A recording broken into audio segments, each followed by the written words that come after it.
Assalamualaikum warahmatullahi wabarakatuh. Alhamdulillahirabbil alamin. Alhamdulillahilladzi anzala as-sakinah fi qulubil mu'minin liyajdadu imanan ma'a imanihim. Allahumma shalli ala Muhammad wa ala alihi wa ashabihi ajma'in. Hadirin, tidak pernah ada yang tertukar. In ahsantum li anfusikum wa in asatum falaha. Kita berbuat kebaikan, kebaikan kembali kepada kita. Kita berbuat keburukan, tidak akan meleset, keburukan akan kembali kepada kita.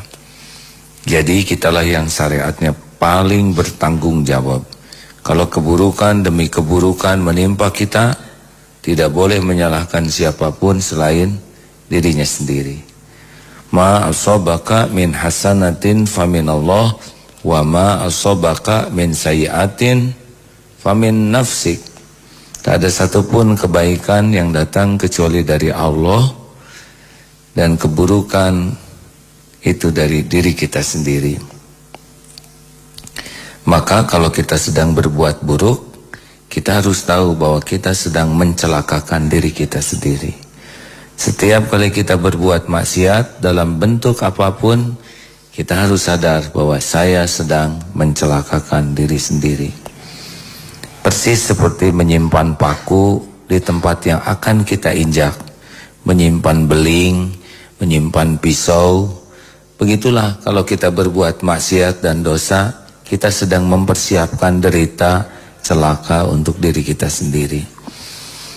Jangan menyalahkan siapa-siapa. Demikian pula kalau kita berusaha berbuat baik, hal jazaul ihsan illal ihsan. Tiada balasan dari kebaikan kecuali kebaikan. Jadi kita tidak usah pusing orang lain membalas atau tidak, karena udah pasti kebaikan yang ikhlas itu akan ada balasannya pada waktu dan bentuk yang sesuai dengan yang terbaik menurut Allah. Enak bukan? Halo? Lebih simpel tidak? Lebih simpel hidup ini. Kalau kita ingin husnul khotimah, ingin akhir hidup kita baik, ya sudah baik-baik saja. Mikir baik, prasangka baik. Dalam surat An-Nazm ayat 28, coba dibuka ya, tentang prasangka. Prasangka itu tidak ada kebaikan sama sekali bagi dirimu. Makanya kalau orang yang selalu berprasangka buruk kepada Allah, berprasangka buruk kepada orang yang beriman, pasti hidupnya itu akan galau, gelisah, dan tidak merubah apapun. Coba kita senang berprasangka buruk, tidak merubah apa-apa.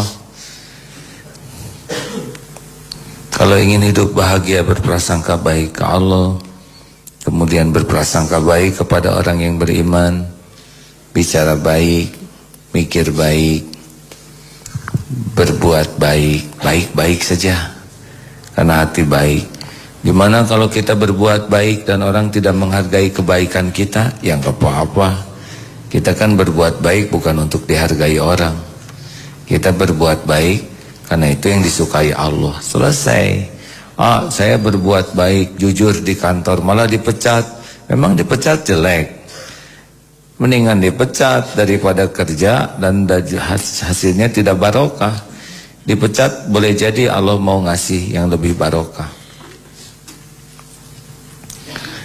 Makanya jangan risau. Saya sudah jujur, malah saya dimarahin, ya nggak apa-apa. Jujur mah jujur aja.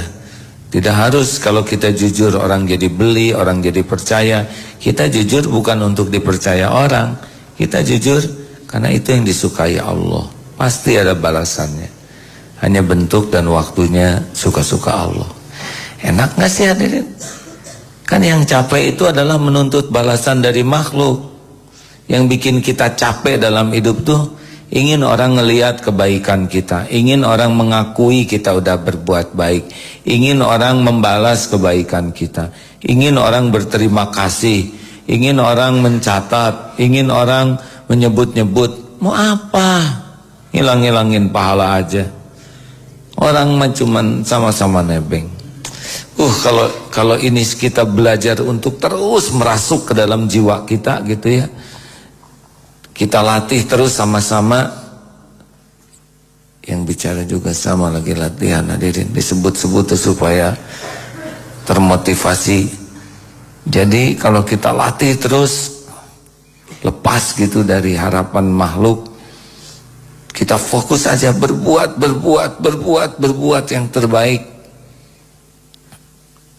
Seperti matahari, seperti akar yang membuat pohon menjulang tinggi, tapi dia tetap di dalam. Seperti jantung, berdegup tiap waktu, berdetak tiap saat. Kita bisa bergerak, tapi dia tetap tidak overacting, tidak menonjolkan diri. Justru yang menonjolkan diri ambeien, makanya dioperasi. Nah hadirin, mudah-mudahan kita bisa lebih nyaman dalam hidup ini. Kalau kita nyaman, orang lain akan nyaman. Begitulah.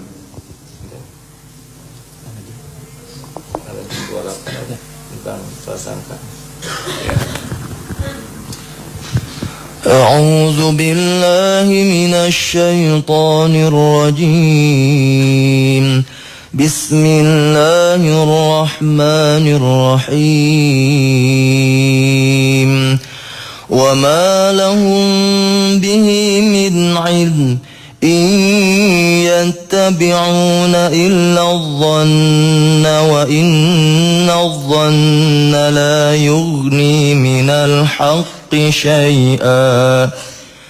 Dan mereka tidak mempunyai ilmu tentang itu.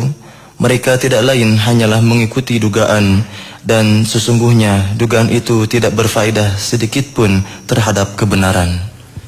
Jadi orang-orang yang suka berprasangka, prasangka itu capek hadirin.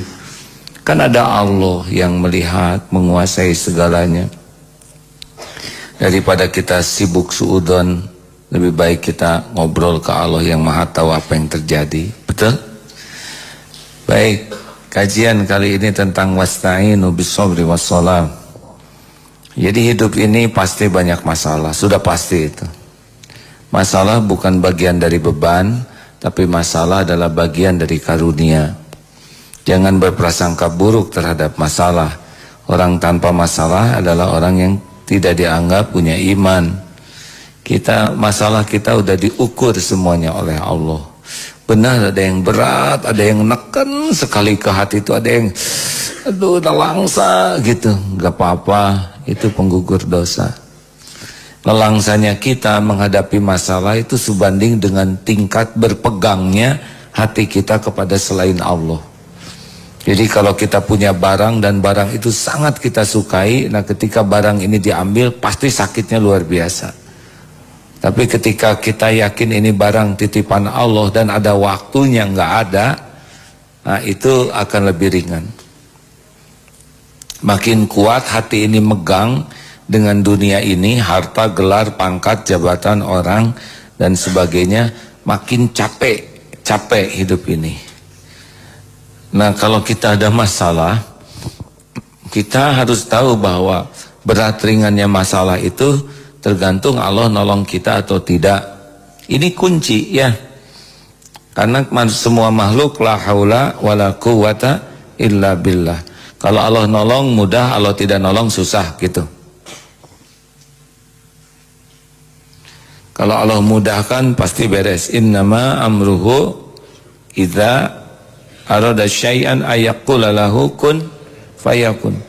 Lulus, jodoh, umroh, haji. Pokoknya kalau Allah tetapkan sesuatu pasti kejadian. Tidak ada yang bisa ngalangin, tidak ada yang bisa nolak, tidak ada yang bisa mencegah. Tapi kalau Allah tidak menghendaki pasti tidak kejadian. Ini mutlak ya.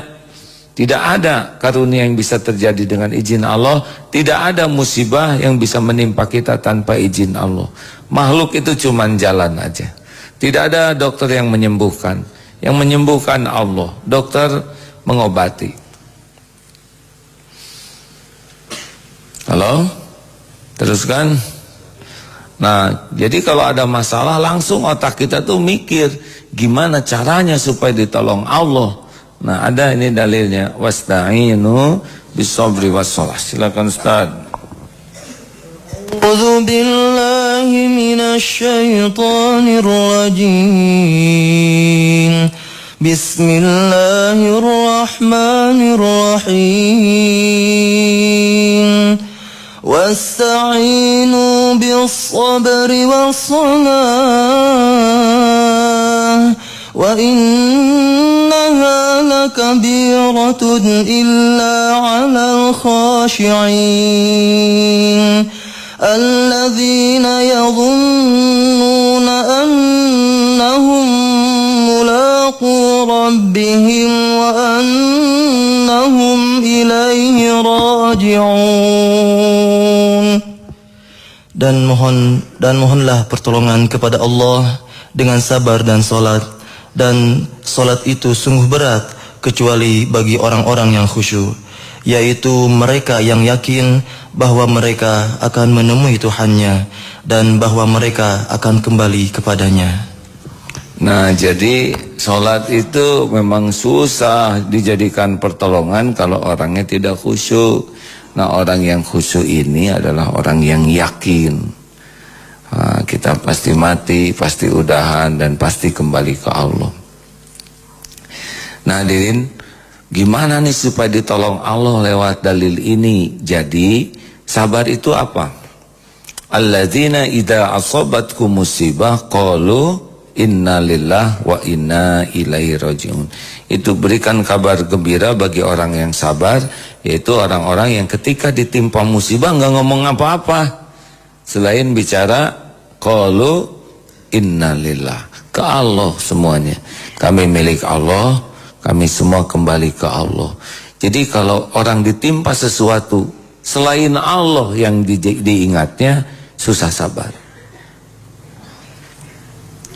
Karena selain Allah tidak bisa apa-apa, tidak menyelesaikan apapun kalau Allah tidak menghendaki. Nah, jangan suka curhat ke sembarang orang, jangan suka nulis di status sekenaknya, seenaknya. Itu bisa mengurangi kesabaran, karena sabar itu pada pukulan pertama. Jadi ketika ada masalah, ada kesulitan, ada kejadian, apa nih yang ada dalam benak kita? Kalau Allah, dan kita yakin semua terjadi dengan izin Allah, serta semua ini pasti membawa kebaikan kalau disikapi dengan benar, kita akan lebih sabar. Sing sabar ya, innallaha ma'as-sabirin. Sesungguhnya Allah itu bersama orang yang sabar. Pahalanya bighairi hisab, nggak ada batasnya. Nah, sesudah itu sholat. Sholat kalau mau ditolong oleh Allah ada 3 kuncinya. Pertama, perbaiki waktu dulu. Jadi usahakan as-sholatu ala waktiha. Kalau untuk khusyuk perlu proses, tapi untuk sholat tepat waktu lebih bisa dilakukan. Karena amalan yang pertama yang dicintai Allah tuh as-sholatu ala waktiha. Sesudah itu birrul walidain. Sesudah itu al-jihadu fi sabilillah. Jadi kalau ingin ditolong oleh Allah, segera perbaiki waktu sholat. Kalau bisa jaga wudhu kemana-mana, sebelum azan sudah datang ke masjid. Sholat di masjid itu beda lagi dengan di rumah. Wudhu di rumah dengan wudhu di masjid juga beda. Kalau wudhunya dari rumah, tiap langkah ke masjid itu menggugurkan dosa, langkah lain ngangkat derajat. Makanya wudhu, siap wudhu. Nanti ke masjid usahakan lebih awal. Namanya tepat waktu itu bukan pas takbir, pas datang. Itu enggak persiapan dengan baik. Datang lebih awal, sholat sunnah, tunggu waktu adzan, ini lebih mantap. Apalagi berjamaah. Jamaah itu 27 kali lipat. Apalagi di masjid. Oh, itu barokahnya lebih banyak lagi. Usahakan tepat waktu di masjid, berjamaah di masjid. Sholat subuh berjamaah, isya berjamaah separuh malam dianggap sholat terus menerus. Sholat subuh berjamaah sepanjang malam, pahalanya dianggap sholat terus menerus. Masya Allah. Yang kedua, kalau mau ditolong oleh Allah, mulai perbanyak Sholat-sholat sunnah. Selain yang 17 rakaat wajib, tambah sholat-sholat sunnah. Qobla, ba'da, kemudian duha, tahajud, enggak boleh lepas itu. Witir dari tahajud, lalu sholat-sholat lain, masuk ke masjid, tahiyatul masjid. Habis wudu, syukrul wudu. Makin banyak sujud, itu Allah lihat. Allah tahu kita belum khusyuk, Allah tahu pikiran kita kesana sini. Tapi Allah juga menghargai orang yang mau memperbanyak sholat dibalik keterbatasannya. Halo? Kan Allah asyakur, maha mensyukuri kebaikan hamba. Allah tahu ini hamba sholatnya belum khusyuk, belum bagus, tapi dia berjuang untuk wudu, untuk sholat, dikit-dikit minta tolong, lagi sedih dia sholat, bikin dosa astagfirullah dia sholat, kemudian dia punya keinginan dia sholat, ada yang menyakiti dia sholat, dia cemburu dia sholat. Allah lihat ini udah benar, dia menggunakan prosedur yang Allah sukai, sholat. Daripada curhat ke siapa-siapa, curhat ke Allah. Curhatnya jangan lagi sholat, ya sholat mah sholat, sesudah sholat baru curhat. Bicara aja ke Allah mah, ya tuh ya Allah, Engkau udah tahulah semuanya, gitu. Sholat lagi, ya Rob, Engkau udah tahu, gitu. Malu ya, mau minta ampun ya Allah. Semua kejadian ini pasti diundang oleh dosa saya. Engkau tahu saya banyak maksiat, makanya kepahitan ini datang. Ampun ya Allah, ampun. Ngobrol aja pakai bahasa Indonesia. Atau orang Sunda, Gusti ampun, aduh kuring temen kia-kia teuing, goreng adat. Ampun ya Allah. Pokoknya tiap ada kepahitan, tarik ke dosa diri. Ini buah dari dosa saya ya Allah. Engkau tahu maksiat mata, maksiat telinga, tidak ada yang luput. Gitu. Kalau nyebut istighfar belum nendang ke hati, ya, misalkan astagfirullah, astagfirullah, tapi nggak ada tendangan ke hati kita, udah tambah pakai bahasa Indonesia aja. Ya Allah, Engkau saksikan sendiri saya laki-laki bergelimang maksiat. Tidak ada yang luput. Engkau tahu dalam terang-terangan, dalam sembunyi-sembunyi. Engkau juga tahu apa yang ada dalam pikiran ini siang malam.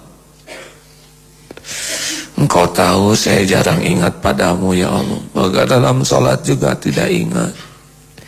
Ya Allah, Engkau saksikan saya ini seorang yang munafik. Beda. Apa yang diperlihatkan dengan apa yang tersembunyi. Bicara aja begitu. Kalau itu bisa membuat menangis, itu juga bahasa Indonesia dari Allah Subhanahu wa ta'ala. Ya Allah, Engkau tahu ini masalah berat bagi saya. Engkau juga sudah saksikan betapa tertekannya hati ini. Dan cuma Engkau yang bisa nolong ya Allah. Tolongkan saya menjadi orang yang layak ditolong oleh-Mu. Saya malu. Sepertinya saya ini orang gak pantas ditolong. Tapi siapa lagi yang nolong? Saya gak mungkin punya jalan keluar kalau Engkau tidak beri. Ya Allah, itu nikmat hadirin. Dan Allah pasti memperhatikan. Wa asiru qaulakum awijharu bi. Mau Engkau rahasiakan, mau Engkau jaharkan, innahu alimun bidatis sudur. Allah tahu isi hati kita. Si ngobrol ke Allah udah pasti didengar oleh Allah, pasti ngaku. Nggak usah ada yang tahu pengakuan kita. Habis sholat begitu hadirin. Kalau mau minta ya Allah, ampun kalau saya minta ini, tapi saya berharap ini jadi kebaikan bagi dunia akhirat saya.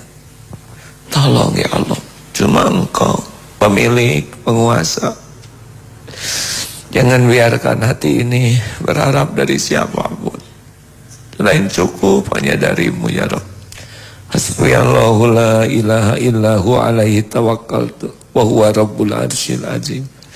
Jadi kalau nyebut la haula wala quwata illa billah, Ya Allah, apa yang bisa saya lakukan tanpa pertolongan-Mu? Saya pengen berubah, ya Allah. Saya pengen berubah. Saya tidak mau jadi ahli maksiat. Tolong ya Allah, cegah dari berbuat maksiat. Minta ke Allah. Allah tahu siapa yang merintih di balik keterbatasan bahasa kita. Allah juga ngerti apa yang kita inginkan. Subhanallah, Allah itu maha baik. Jangan ragu hadirin. Allah memperhatikan semua yang kita ucapkan, yang terlintas dalam pikiran, yang tersirat dalam hati. Allah tahu remuknya hati.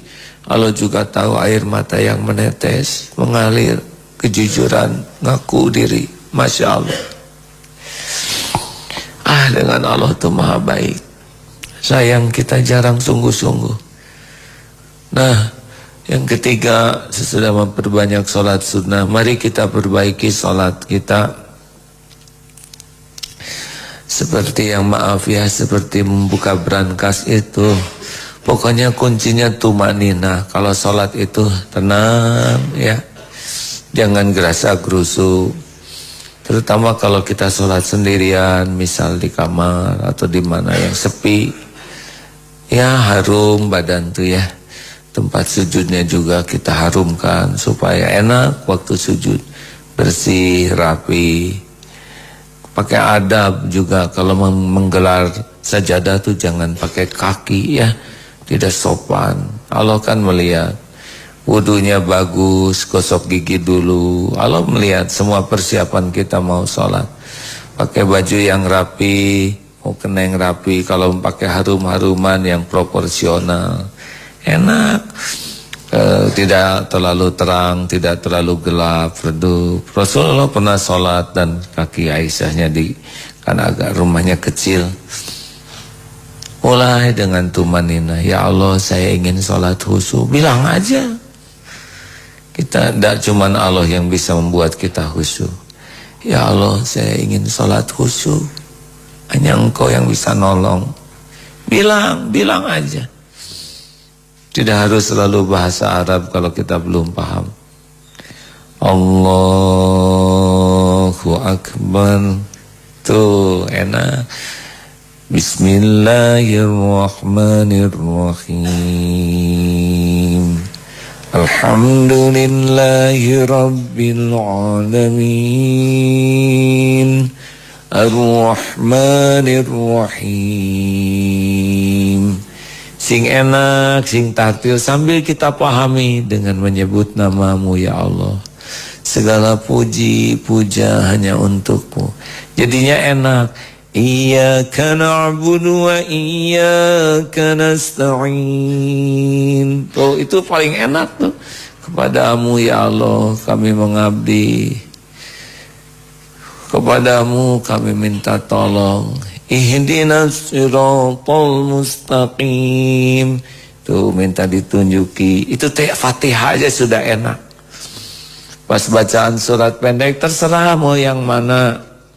Yang penting sing ada rasanya. Fabi ayyi ala'i rabbikuma tukadziban. Maka nikmat Tuhanmu manakah yang kau dustakan? Wah itu sudah enak sekali tuh.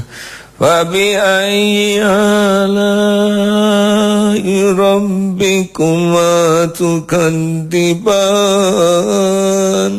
Maka nikmat Tuhanmu manakah yang kau dustakan?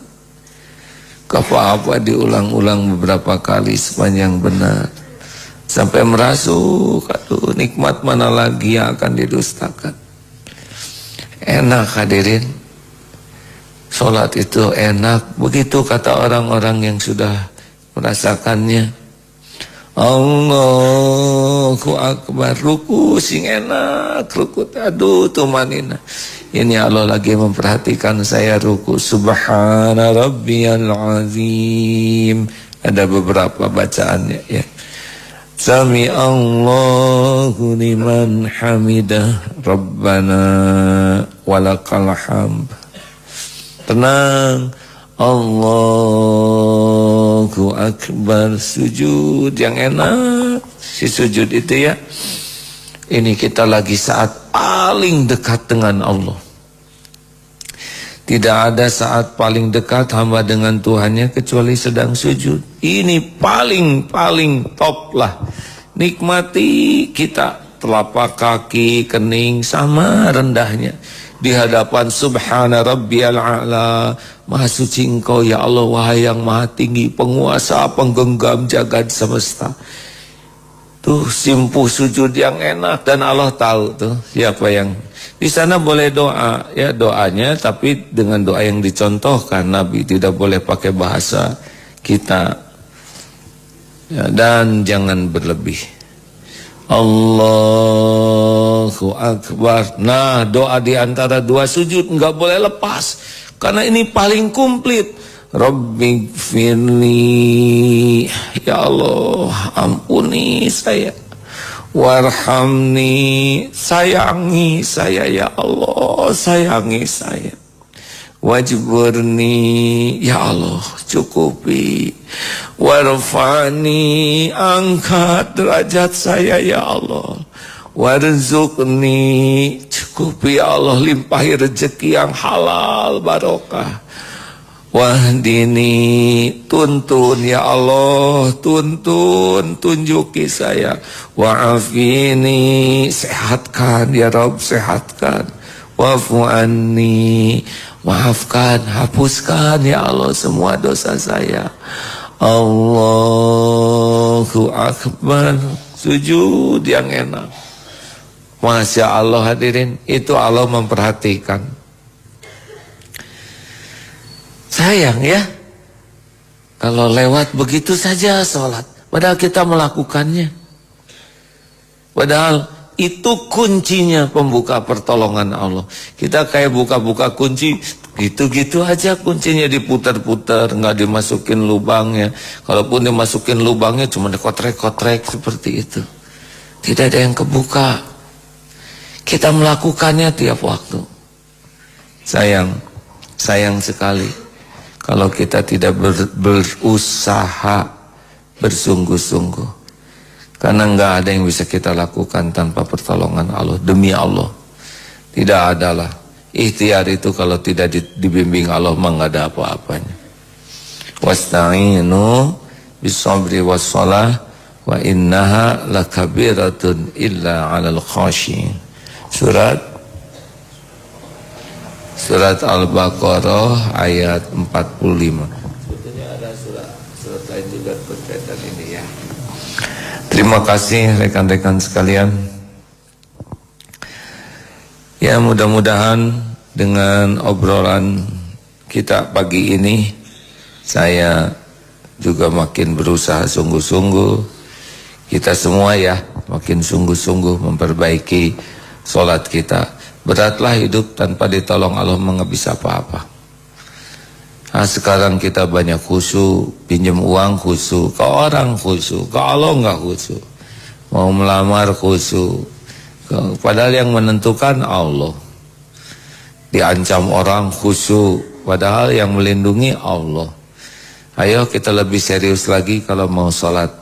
Persiapannya bagus, pelaksanaannya bagus, insya Allah hasilnya bagus. Terima kasih kemarin, terima kasih kepada Den Kafkud, Detasemen Kavaleri Berkuda. Hari kemarin pertama kali dalam sejarah pesantren Darut Tauhid, para santri penghafal Quran yang di SMA Khadimul Ummah ikut bertanding bersama 280 atlet berkuda lainnya. Kita mengirim 7 santri, pengalaman pertama, dan niatnya bukan untuk menang, karena kalau doa menang berarti harus mendoakan yang lain kalah ya. Niatnya adalah untuk dakwah saja. Ini perwakilan pesantren olahraga sunnah berkuda, dan niatnya untuk melakukan yang terbaik selain silaturahim, menambah ilmu, pengalaman, wawasan. Juga pada waktu cross country, alhamdulillah Di antara 60 ada 2 wanita, 1 anaknya prajurit dan 1 anaknya kiai di sini ikut cross country. Oh, akhwat, pengalaman. Mudah-mudahan jadi amal soleh. Ingat ya, kalau disebut gagah, yang gagah tuh kudanya, yang nebengnya mah ya gini-gini aja. Dan kalau kita naik kuda kacang yang kecil, suka dianggap jolim. Makanya jangan sampai pujian orang bisa membuat hati ini kotor. Ya begitu ujiannya. Silakan penelpon. Pengumuman boleh. SSG sudah terdaftar 288. Berarti tinggal sedikit lagi kuota SSG. Kalau mau berdaftar, daftar. Pelaksanaan 20 Februari sampai 8 Mei. Pradiklat 13 sampai 14 Februari. Tidak dipungut biaya. Santri siap guna angkatan 31. Manfaatkan. Maksimum 400 ya. Pendaftar 400 ditutup. Kalau kuat tahan, biasanya nanti sekitar 300-an mungkin yang lulus. Silakan penelpon. Baik, kami persilakan sahabat MK di pagi hari ini di 022-2017-076 di 022-2017-076. Sudah ada yang bergabung di line telepon. Kita akan langsung sapa. Assalamualaikum warahmatullahi wabarakatuh. Waalaikumsalam warahmatullahi wabarakatuh. Baik, kalau dengan ibu siapa, di mana ibu? Ibu Apung di Gang Kurdi. Ibu Apung di Gang Haji Kurdi, silakan. Ya, kita beri kesempatan bagi para penelpon yang baru kali ini nelpon ya, silakan, kecuali yang emergensi. Silakan. Assalamualaikum, A. Waalaikumsalam warahmatullahi wabarakatuh. Gimana, A? Kabarnya baik? Alhamdulillah, Bu. Baik, alhamdulillah. Ya, syukur. Ini ada yang bertanyakan, bagaimana kalau saya sholat subuh itu ya, sering terlambat.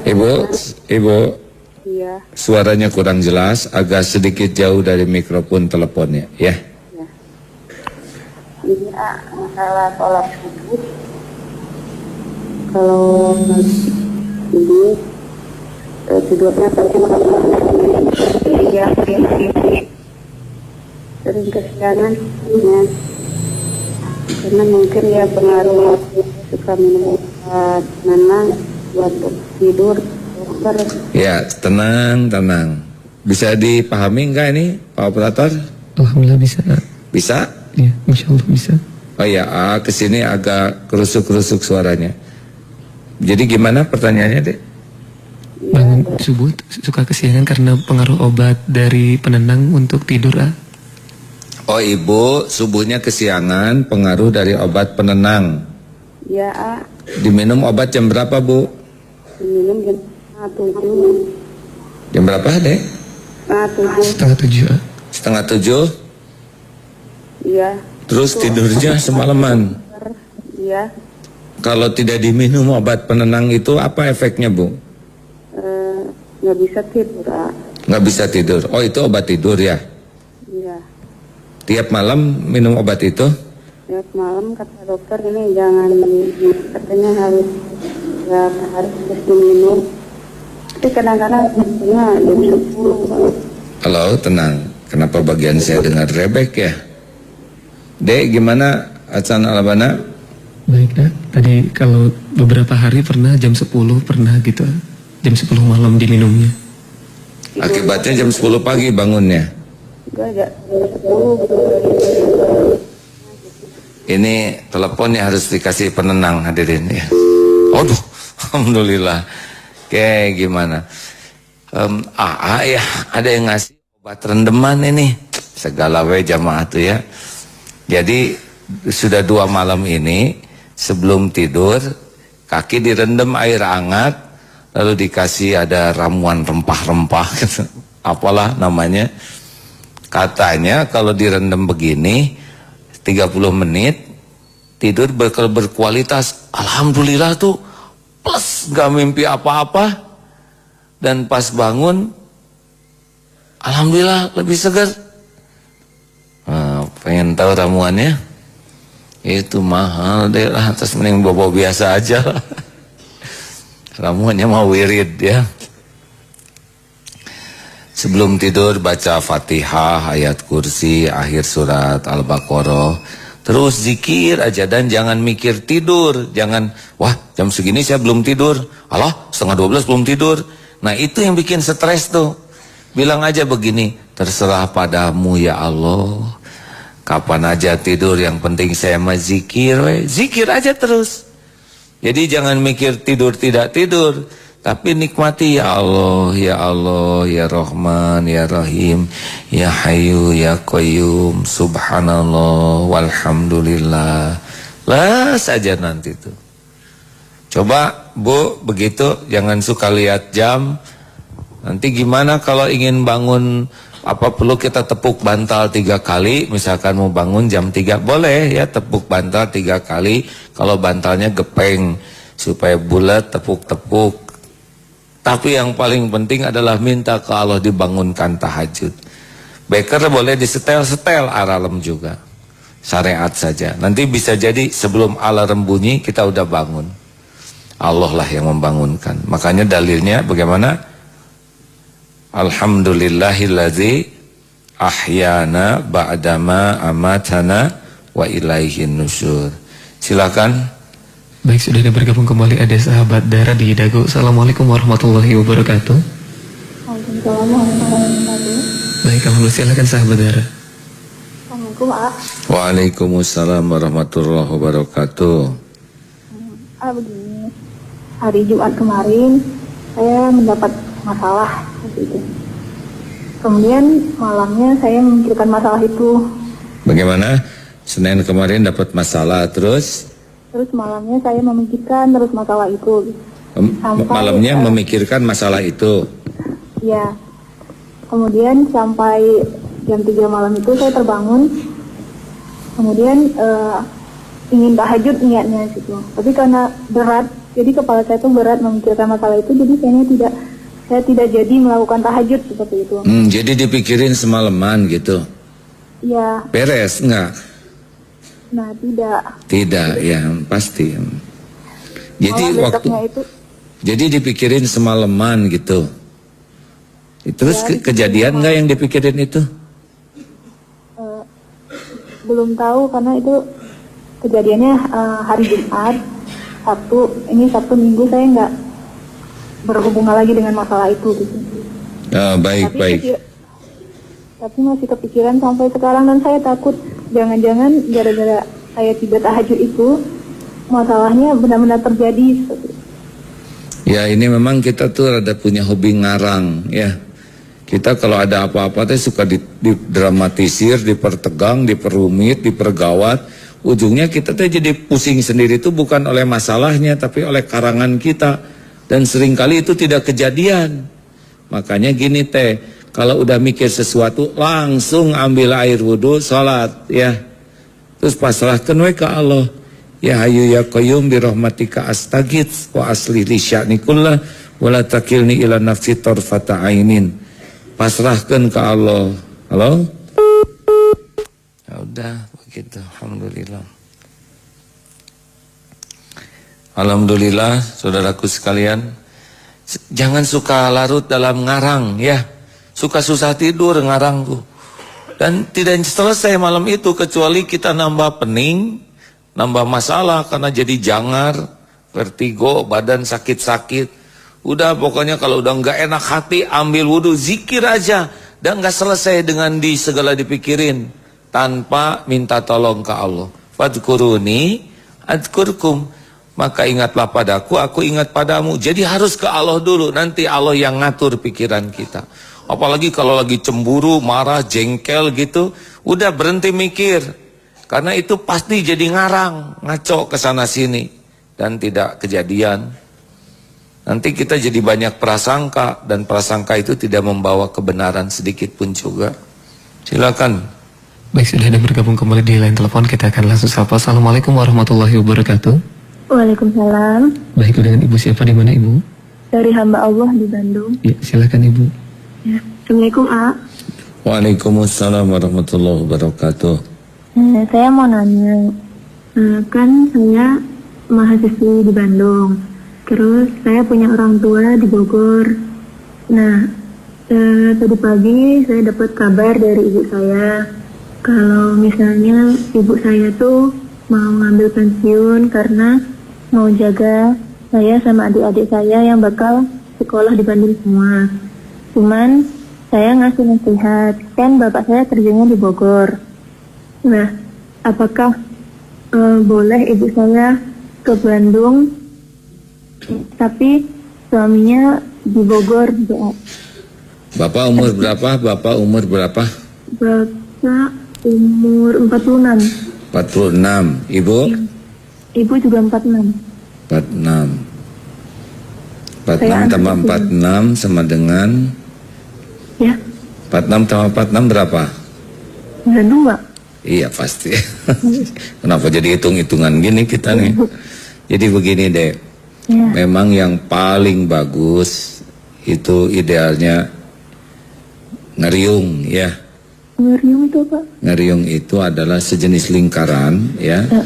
Nah makhluk-makhluknya ada dalam lingkaran itu. Gitu-gitu aja nggak tahu di Bandung. Ya. Tidak boleh emosi ya. Jadi bagusnya begitu. Tapi Bandung Bogor kan tidak terlalu jauh ya. Mungkin bisa pindah-pindah begitu. Tidak usah terlalu matu. Dibagi 2 kesempatan, nengok di sini jaga, kapan waktunya nengok di sana jaga gitu, mungkin. Oh gitu ya, jadi nggak perlu ibu saya sampai pensiun pindah untuk ngontrak di sini kayak gitu ya? Kontrak boleh, tapi ya begitulah, mobile mungkin lebih bagus ya, sehingga dua-duanya keurus. Oke ya, terima kasih ya. Oke gitu. Iya. Baik Mbak, oke ya. Terima kasih ya. Kuliah di mana? Hah? Ngambil jurusan apa? Informatika. Alhamdulillah. Ya sing solehah ya. Iya, terima kasih ya. Assalamualaikum. Waalaikumsalam warahmatullahi wabarakatuh. Akan selalu ada episode-episode dalam hidup ini yang memilih kayak gini nih. Dan jalanin dan harus minta tolong ke Allah. Tadi lupa saya ngasih tahu. Harus istiqorohnya yang bagus. Pokoknya nggak boleh ngambil keputusan karena emosional. Iya, tidak boleh emosional, tidak boleh emosional. Kalau nafsu tuh pikiran jadi pendek. Harus jernih. Dan itu Allah lah yang maha tahu yang terbaik. Ini dari Kepala Sekolah SMP, terima kasih kepada salam Pak Iwa, Ketua Komite. Beliau sangat semangat sekali membantu bahwa kabar tahun depan DT akan punya SMA untuk akhwat. Alhamdulillah, terima kasih. Memang Darut Tauhid ini sangat dibantu oleh komite. Komite itu orang tua murid yang membantu memberikan masukan, input, koreksi sehingga pendidikan ini kompakan gitu antara sekolah dan orang tua. Alhamdulillah, terima kasih. Silakan penelpon selanjutnya. Baik, sudah ada yang bergabung kembali di line telepon. Kita akan langsung sapa. Assalamualaikum warahmatullahi wabarakatuh. Waalaikumsalam warahmatullahi wabarakatuh. Baik, alhamdulillah. Dengan ibu siapa, di mana ibu? Ibu Nia di Cimahi. Ibu Nia di Cimahi, silakan. Terima kasih. Assalamualaikum warahmatullahi wabarakatuh. Waalaikumsalam warahmatullahi wabarakatuh. Ini Ibu Nia ya? Iya. Di Cimahi bukan Bu? Betul. Alhamdulillah. Sudah berapa lama Ibu dengar radio ini Bu? Udah dari tahun 97-an, Oh, dari zaman saya belum lahir tuh Bu. 97 ya Bu, alhamdulillah. Iya, alhamdulillah pendengar setia. Pendengar setia ya. Iya, betul. Ini grupnya Bu Ali Imran bukan? Bukan, Oh iya, bagus. Terima kasih Bu, silakan. Yang begini, saya baru ditinggal oleh suami saya. Benar. Iya, sekitar 9 bulan yang lalu. Terus kemudian saya juga mempunyai 2 anak tunagrahita, dua-duanya. Iya, yang pertama usia 17 tahun, tapi diberi kelebihan oleh Allah. Anak saya audiovisual, tanpa saya ajari, anak saya hanya melihat, itu komputernya udah pintar luar biasa. Terus anaknya juga hafal Al-Quran juz yang ke-30. Alhamdulillah. Jadi Ibu suami sudah wafat 9 bulan yang lalu. Ibu sekarang punya anak berapa? Dua-duanya. Dua-duanya tunagrahita. Betul. Bisa dijelaskan sedikit tunagrahita itu seperti apa, Bu? Hambatan intelektual. Hambatan intelektual, ya. Ya, kalau kata orang dahulu itu kan sekarang bahasanya diperhalus ya. Kalau dulu itu cacat mental. Oh, jadi usia 17 berarti usia berapa intelektualnya?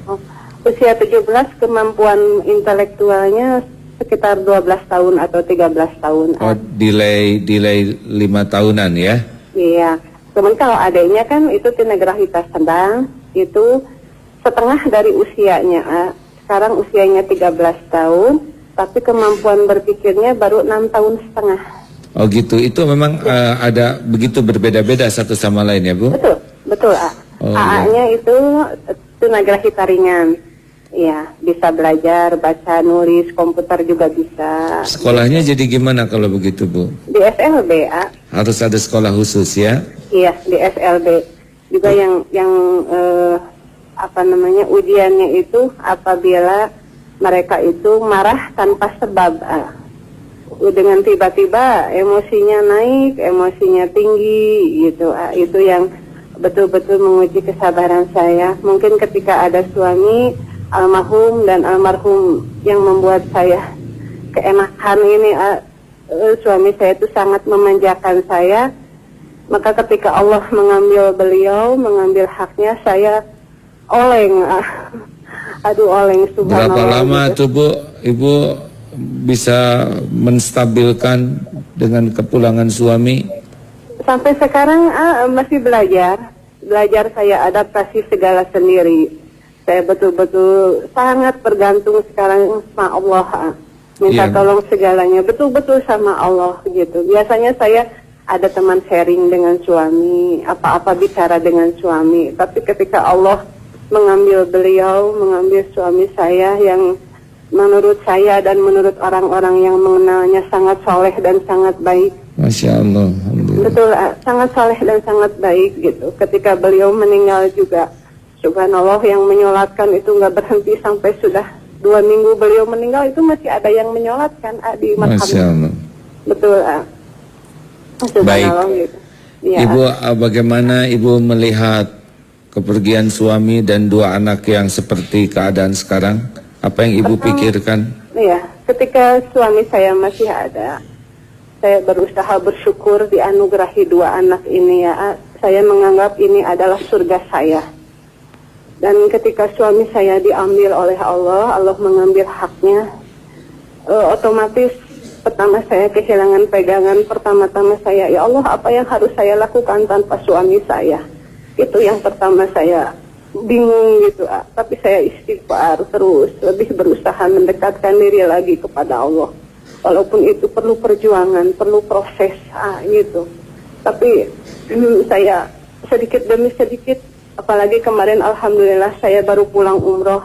Alhamdulillah. Iya, itu bukannya tambah lupa sama suami, malah tambah terus ingat gitu. Kebaikan beliau. Kalau ingat kebaikan suami, kemudian membuat Ibu tahu bahwa kebaikan suami ini dari Allah dan membuat Ibu bersyukur ke Allah, maka itu baik. Tapi kalau mengingat kebaikan suami dan hanya berhenti pada suami, tidak ingat ke Allah yang menggerakkan suami, itu jadi berat. Itu rumusnya katanya gitu, Bu. Iya, ini yang ingin saya pertanyakan. Saya sempat gitu ya, mungkin ada setan yang mengganggu gitu ya. Saya sempat bertanya, ya Allah, apakah ini memang yang terbaik buat saya gitu ya? Engkau mengambil suami saya, kemudian engkau menitipkan anak-anak kepada saya yang spesial ini gitu. Mungkin itu yang pertanyaan saya yang ingin saya tanyakan, bagaimana agar saya tetap istiqomah, kemudian tetap selalu bersyukur menghadapi kehidupan dengan 2 titipan ini. Baik, Bu, baik. Boleh saya sedikit bertanya, Bu? Boleh. Alhamdulillah. Ibu kemarin sudah umroh ya? Betul. Berapa banyak di umat Islam yang belum pernah umroh ya, Bu ya? Iya. Luar biasa ya. Dari 240 juta hanya sebagian kecil saja yang diundang. Ibu tinggal di mana sekarang? Di Cimahi ya, di rumah sendiri. Alhamdulillah. Rumah sendiri ada, alhamdulillah. Punya rumah sendiri ya. Betul. Ibu sebelum meninggal, sudah tahun sebelum almarhum meninggal, kami membeli rumah dulu. Alhamdulillah Allah ya, yang Allah, menyiapkan, Bu. Betul Allah mengambil suami saya ketika kami berumah tangga sedang bahagia-bahagianya menikmati rumah baru. Posisi karir suami juga sedang di atas gitu. Iya, Bu. Tapi Ibu tinggal di rumah, Ibu lihat berapa banyak sekarang yang tidak punya rumah, benar? Betul. Iya, berapa banyak orang yang tidak punya anak, betul? Betul. Nah, ada juga yang punya anak-anaknya luar biasa nakalnya, bikin menderita orang tuanya. Iya. Anak-anak Ibu insya Allah dijaga oleh Allah, tidak akan seperti itu. Benar kan, Bu? Amin. Nah, mungkin kalau fokus kita kepada apa yang Allah berikan, katanya menurut ilmunya hidup ini lebih ringan, Bu. Amin. Ya. Tapi kalau fokus kita kepada keinginan dan yang enggak ada, maka hidup ini nekan sekali. Iya, betul. Dan karunia Allah itu ditambah bukan karena kita banyak keinginan, justru karena banyak bersyukur. Amin. Jadi sesulit apapun cari karunia Allah yang bisa disyukuri, dan itulah yang akan membuat bahagia dan ditambah nikmat. Teorinya begitu, Bu. Amin. Iya, makasih banyak. Coba iya, Ibu selidiki terus gitu ya. Dikala orang tidak beriman, Ibu diberi iman, benar? Amin, betul. Dikala orang tidak mengenal sholat, Ibu diberi sholat. Betul. Ketika orang frustasi, Ibu diberikan kesabaran. Banyak karunia Allah yang lebih fokus kita syukuri. Amin, betul. Alhamdulillah, terima kasih banyak. Tenang hati saya ini ya. Alhamdulillah. Ibu pikir ini pertemuan kebetulan? Tidak, Allah yang mengatur ya. Betul, dan pertanyaan Ibu, telepon Ibu juga menginspirasi banyak orang. Amin. Ya, jadi ini sebuah kebaikan ya, Bu. Amin. Pokoknya mah berhusnudzon ke Allah terus, pasti baik. Enggak pernah Allah berbuat jelek. Dunia mah mampir sebentar aja. Iya. Tapi satu lagi, ya. Boleh. Ini boleh nggak kalau saya meminta? Saya kan ketika suami saya sudah tiada, anak mengurus saya sendiri ya. Total full oleh saya sendiri gitu. Dan boleh nggak kalau saya berdoa kepada Allah gitu, kalau seandainya sebagai manusia biasa saya merasa khawatir dengan anak-anak saya apabila saya nanti wafat gitu, boleh atau tidak ini saya kalau memohon apabila Allah mengizinkan, Allah berkehendak, saya meminta lebih baik anak-anak saya yang wafat terlebih dahulu daripada saya. Itu boleh enggak saya memohon seperti itu? Jangan. Kita kan jadi so tahu Allah kan yang menciptakan anak-anak akan ngurus dengan cara Allah nanti ya. Pokoknya mas sekarang mah sekuat tenaga jadi soleh. Itu bukan bikinan manusia, anak-anak itu bikinan penciptanya, dan Allah lebih sayang kepada yang Dia ciptakan daripada kita sebagai orang tua. Benar? Betul lah. Jangan. Mending minta anak-anak soleh, minta. Betul.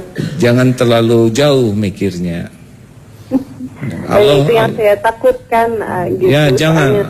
Kita sayang ke anak, tapi Allah lebih sayang lagi kepada ciptaannya, ya kan? Betul. Hanya saya bingung kalau nanti usia saya pendek menyusul suami saya, ini anak-anak saya bagaimana gitu. Ya kalau pendek, kalau panjang gimana? Udah, mending mikir yang lain ya, karena itu tidak menyelesaikan apa-apa. Halo? Ya. Mending mikir minta solehah, minta dekat dengan Allah, minta keluarga dicintai Allah. Udah yang Allah sukai aja. Betul. Jangan berpikir, boleh mikir itu, tapi kalau terlalu jauh nanti jadi repot sendiri. Iya. Terima kasih banyak, sangat bersimpati kepada perjuangan Ibu. Terima kasih atas teleponnya ya. Ini menginspirasi sekali bagi AA dan mudah-mudahan juga bagi para pendengar lainnya. Amin. Terima kasih ya Bu ya. Semoga Allah mengumpulkan keluarga Ibu di surga nanti. Amin. Allahumma sholli ala Muhammadin wa ala alihi wa ashabihi ajma'in. Wahai yang maha mendengar, berkahilah pertemuan ini. Jadikan apapun yang kami simak membuat kami semakin mengenalmu, semakin dekat denganmu, semakin yakin padamu, semakin ingin selalu bersamamu. Ya Allah, jangan biarkan hati ini berpaling darimu. Jangan biarkan hati ini dipenuhi oleh selain Engkau ya Allah. Sesibuk apapun urusan kami di dunia yang sebentar ini, Jadikan kesibukan kami menjadi amal soleh kami yang membuat Engkau ridho kepada kami. Ya Allah, jangan biarkan ada yang mencuri hati ini sehingga kami berpaling dan melupakan-Mu. Jangan biarkan ya Allah hati kami menjadi hati yang lalai dari-Mu. Allahumma a'inna ala zikrika wa syukrika wa khusni ibadatik. Allahumma inna na'udzubika min an nusyrika bika syai'an na'lamuh wa nastaghfiruka lima la na'lamu.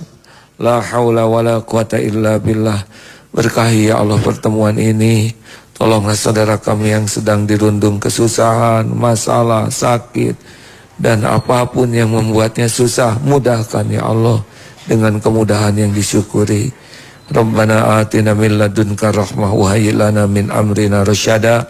Rabbana atina fid dunya hasanah wa fil akhirati hasanah wa qina azabannar.